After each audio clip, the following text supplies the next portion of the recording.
hangs like a teardrop from the southern shore of India. To travelers, that great subcontinent just across the sea from here has long been the source of extraordinary tales. Snake charmers, children brought up by wolves, and miraculous feats by holy men. And in the wake of the travelers have come scientists and skeptics attempting to find the truth behind these stories.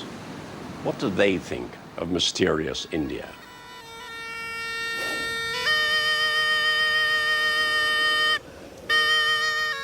Snake charming still fascinates and sometimes horrifies, but what's this charmer's secret? In the 19th century, Colonel Frank Wall, author of this book, The Snakes of Ceylon, was brave enough to investigate. He conducted his experiments with cobras on the veranda of his own house, and his work's being continued by Romulus Whittaker.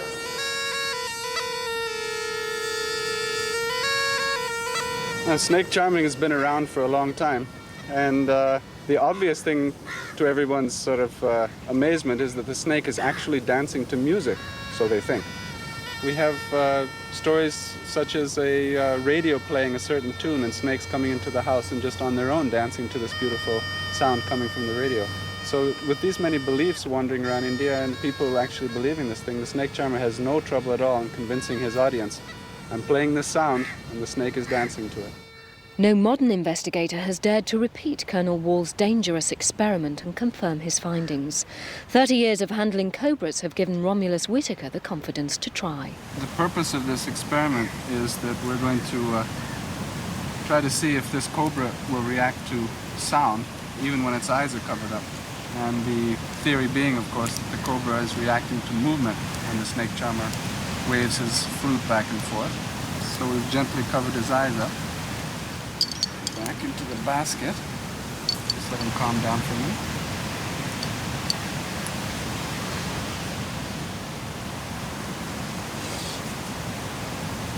Okay, he feels very disoriented. And the only reaction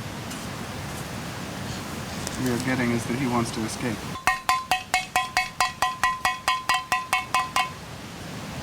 Well, no reaction to that sound. Now, the snake charmer's flute is supposed to make him dance.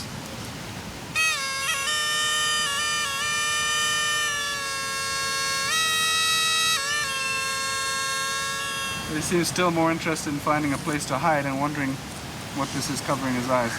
He's not spreading a hood, nor is he reacting in any way to the flute or the pots and pans beating. And now we'll take the blindfold off, I think, and see what. Be careful. Not only for him, but for yourself as well.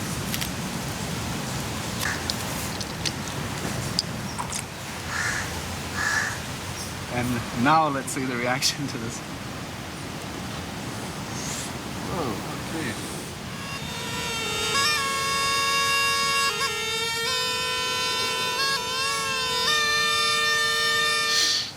Well, actually, it's the flute that he likes more than the music. He'll follow that just about anywhere, including all the way around. So basically, the snake, when he's not blindfolded, is going to follow movement. When he is blindfolded, if you touch him, of course, he's going to react, but he hasn't heard a thing.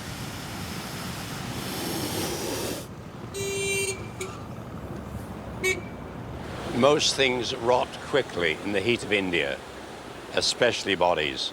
That's why funerals are usually held only a few hours after death. So the survival of the body of St. Francis Xavier is all the more amazing.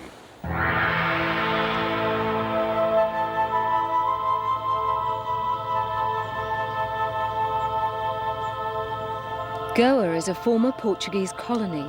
It's where the first Christian missionaries landed in India. The Basilica of Bon Jesus is a place of pilgrimage, not only for believers, but also for medical investigators. The dead body of St. Francis Xavier is entombed here.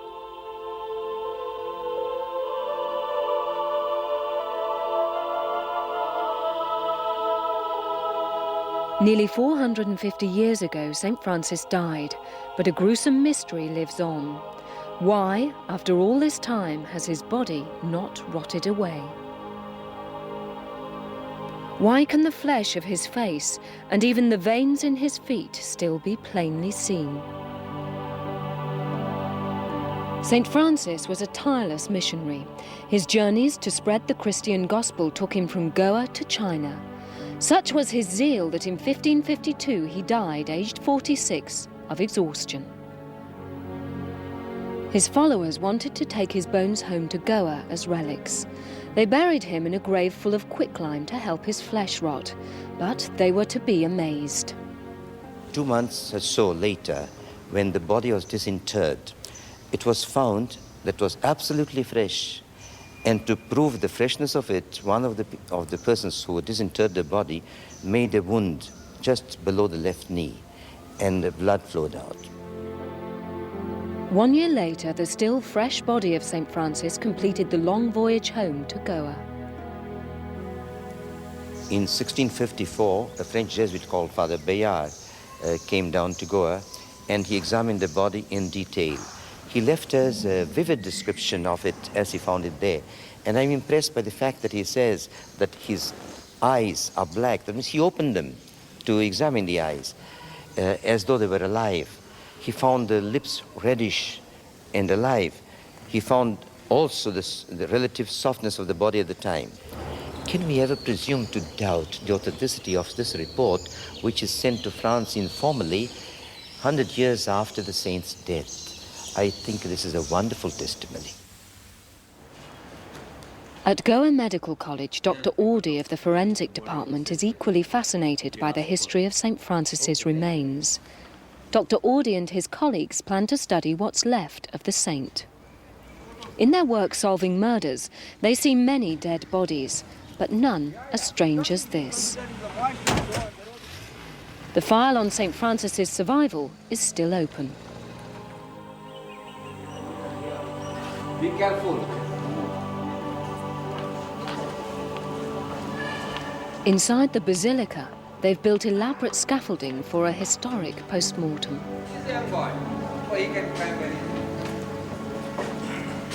We can see here, there are heads, definitely. Flesh remains on St. Francis's skull. Even wisps of his hair have survived 4 centuries. The doctors search for every clue. The corpse was last on open show in 1953. Its decrepit state today owes more to relic hunters than to rot.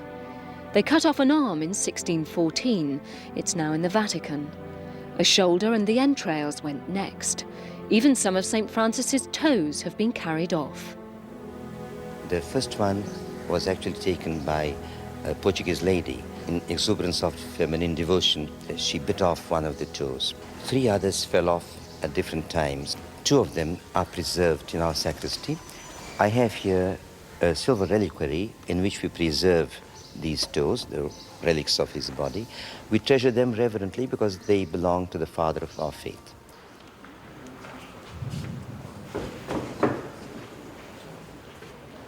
The scientists' bird's-eye view of St. Francis provokes fierce debate. They know why the body is decaying now, but how did it stay so fresh for 150 years? After death, the 2 processes are taking place. Number 1 is autolysis. Dr. Audi believes that the quicklime used in the original grave so dried the body that putrefaction could not set in. Thus, science explains the mystery. The first sign of death is that the body stinks. That's a notorious, foul-smelling. Everybody will run. Dr. Sapego, on the other hand, favours a miracle. He maintains that all the reports of the times speak of the body being moist. The body should be disintegrated faster. Did it take place? No. In my opinion, I would say this body, The skin is completely dry because of the quicklime which has been put below and above this particular body and put in the coffin. And in my opinion, I feel that the lime was used in order that the body should get decayed faster, which did not take place. The scientists must agree to differ, but Father Rego believes the case has a divine solution. I can only say it's a miracle worked by God. There are fixed laws of nature. They are laws that God himself has put in nature, but God can suspend his laws or can go against them. As here, he has suspended the law of corruption of a dead body. Now, why could he have done that? how can we fathom the mind of God? My friend, Professor Carlo Fonseca, has spent many years investigating the various magical performances and feats that take place or are said to take place in this part of the world. Of course, the most famous of all these is the Indian rope trick. Now, have you ever seen it yourself? No, Arthur, I haven't. But of course, this, as you say, is the most fantastic of them all. In 1938, a journalist from Bombay published these extraordinary pictures. He claimed they showed the classic rope trick. First, the magician tosses a rope into the air. Suddenly, it becomes completely rigid.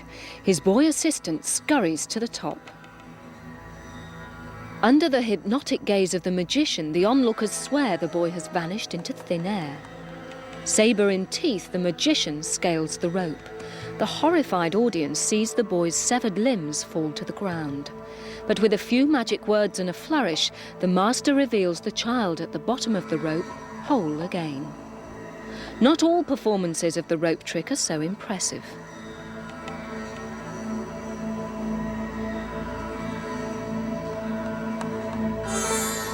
This magician called himself Karachi, but he was English.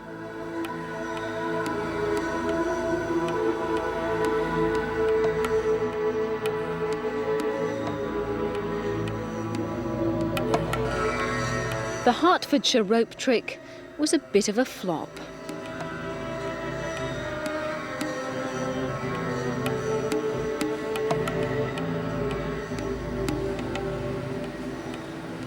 In your wide travels, have you ever seen it? I've never seen it, and you know anyone who has? Well, I count among my friends the smartest magicians in this country.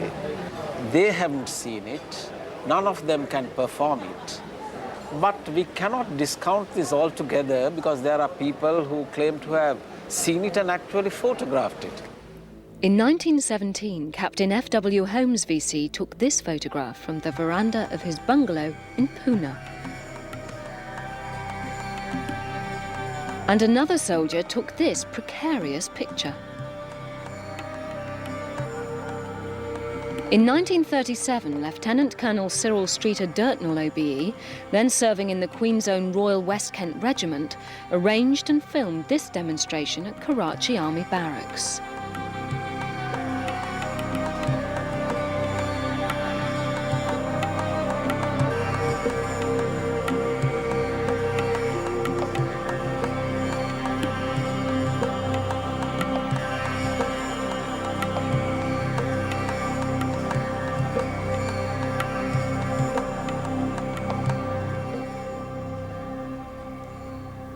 The rope trick is not the only Indian mystery to have captured the imagination of the world.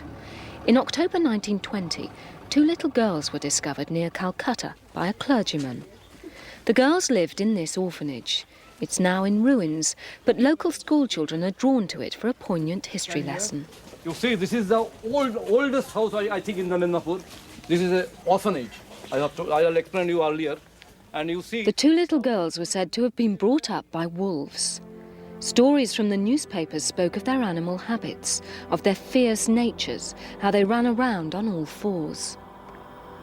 The Midnapur orphanage was run by the Reverend and Mrs. Singh. One day, alarmed villagers came to them.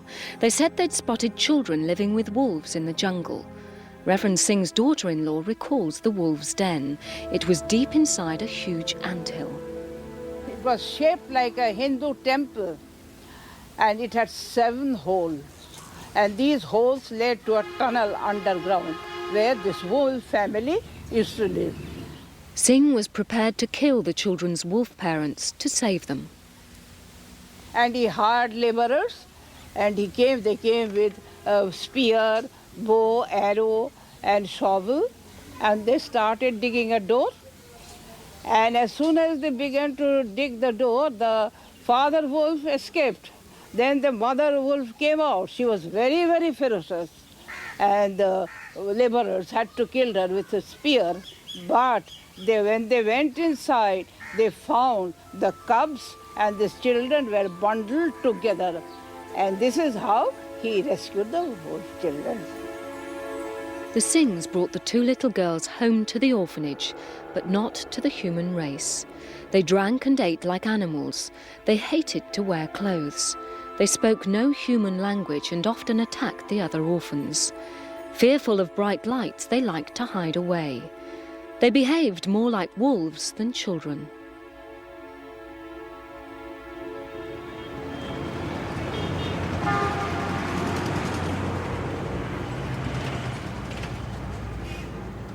One of the very few people alive today who met the wolf children is Mrs. Geeta Malik. She visited the orphanage when she was 14. I remember we went one morning. As we went there, the Padri's wife, she came forward and took us to the parlor. And we sat there, and then she said, I'll bring the girls. But the child didn't like us. We could see that. She resented being looked at, actually. And then my mother asked her some question, what is your name? No answer. Do you like it here? She's nothing. No answer. She just growled, you know, she was just growling.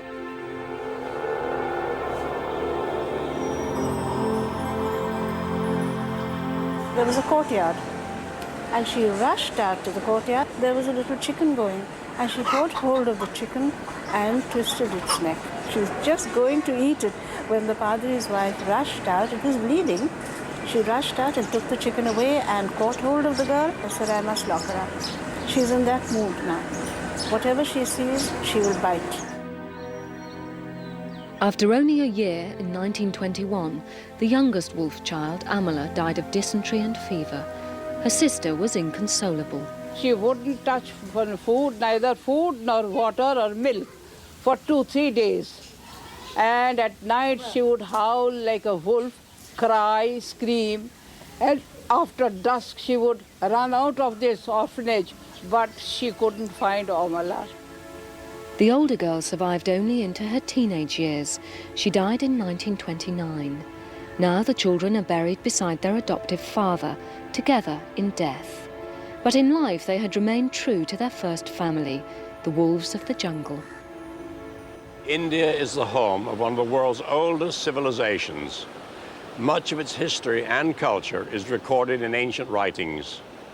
Yet the secrets of some of its greatest technological achievements have been lost. Rediscovering them has provided challenges to metallurgists in particular.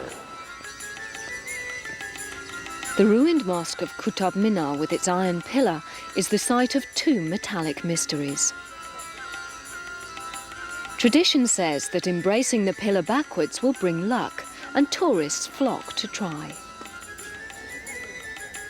The first mystery: why has the pillar never rusted in 16 centuries? Scientists now know the secret lies in Delhi's mild climate and the chemical makeup of the metal itself. A team from the National Physical Laboratory is trying to solve the second mystery. Dr. Ashok Kumar. The earlier scientists have already answered many questions. It only remains now a mystery, how was it made, especially if we look at its age, 1600-year-old, and if we look at its massive weight, about 6 tons of weight and such a long one. That remains a mystery, and we'd like to certainly answer how was it made and what is the structure inside. A popular theory is that the ancient metallurgists placed discs of molten iron one on top of another. Heavy hammering and more heat bound them together. They formed the pillar like a tower of iron chapatis. Dr. Kumar is using ultrasound to detect any joins left by such a method. The speed that sound travels through the iron will tell him if the pillar's made of discs. We put 2 transducers diametrically opposite to each other and measured the velocity. And then kept one transducer secured at one place and moved another one a bit higher and again measured the velocity. And then brought this one a little lower than even the previous position, and again measured the velocity. Now, these 3 velocities are roughly of equal order. If there was any joint here between the 2 pieces, this velocity would have not been the same. Kumar concludes the pillar was built in one piece, but how was this cast, centuries before the invention of large furnaces? What we would like to suggest right now is that it was perhaps a mold in which the iron was simply put, the molten iron was put, allowed to cool down, and hammered it from outside.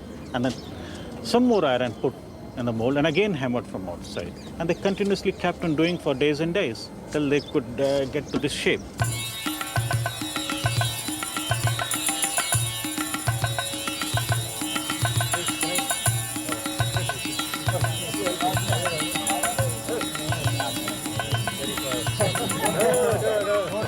India's holy men claim to have a repertoire of more than 1,000 miracles, but not everyone is happy with the influence this can give them over superstitious and gullible people.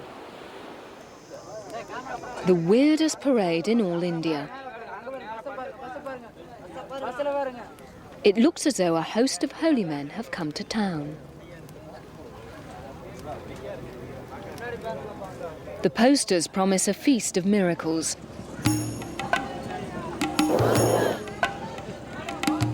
But appearances deceive. That's the message of this man.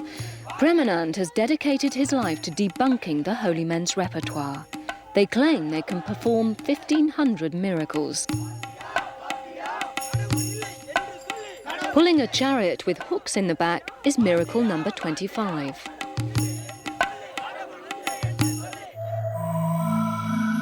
Dedicated to exposing godmen who cheat the poor, Premanand travels India explaining their trickery.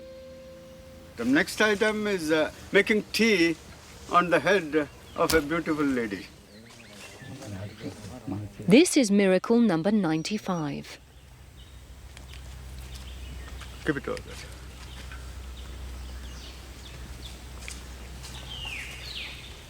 And the person has to be very careful that doesn't move the head. People think fire is dangerous.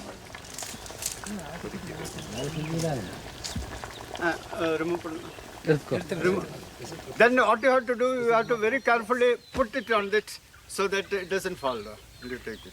You put the wet dough. The trick is explained. Wet dough hidden in the towel keeps the lady's head from burning.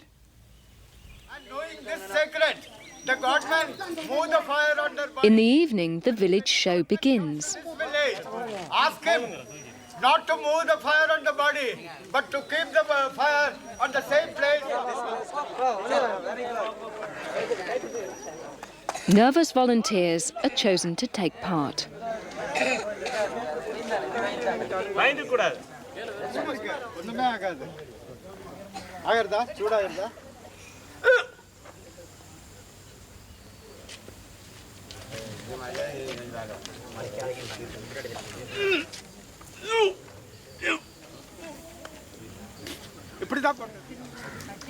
അതിലൂടെ trick എന്നാ தெரியுமா இதுதான் சொல்லி கழிச்சிடும் ஒண்ணுமே ஆகாது அப்படியே உள்ளில வந்து உள்ளில போய் My ambition in life is to see at least one miracle before I die.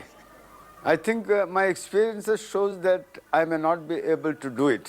But if people can help me, if they think they have come across any real miracle, if they will tell me where it is happening, and if it is a real miracle, I'll be dying peacefully thinking that my search has ended. Well, perhaps in my attempt to deflate these mysteries, I've offended enough holy men to last a lifetime, or if some of them are right, several future lifetimes.